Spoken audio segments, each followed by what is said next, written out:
အာမခံဆိုတာဘာလဲအာမခံကဘာတွေလုပ်ပေးနိုင်တာလဲအာမခံဟာဘဝတွေအတွက်ဘာလို့အရေးကြီးတာလဲမေးခွန်းလေးတစ်ခုမေးခွင့်ပြုပါရှင်လူချင်းမင်းတို့အနေနဲ့တစ်ခုခုဝယ်မယ်ဆိုပါတော့အာမခံရှိတဲ့ပစ္စည်းနဲ့အာမခံမရှိတဲ့ပစ္စည်းဘယ်ဟာကိုဝယ်ချင်ပါသလဲရှင်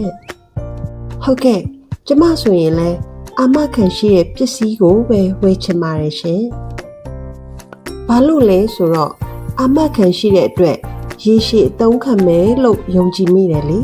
။တခုခုဖြစ်ခဲ့ရင်လဲအစားထိုးလဲလှယ်လို့ရလို့လေ။ဟုတ်တယ်ဟုတ်။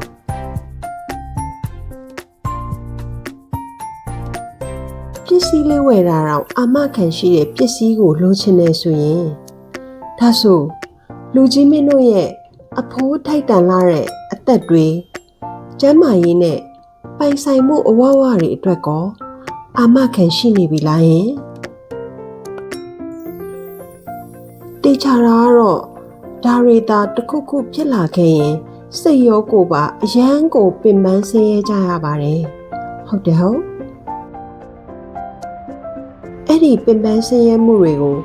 တက်တောင့်တက်တာဖြည့်ရှင်းပေးနိုင်တဲ့အရာကိုအာမခံလို့ခေါ်ပါတယ်ရှင်လူကြီးမင်းတို့ရဲ့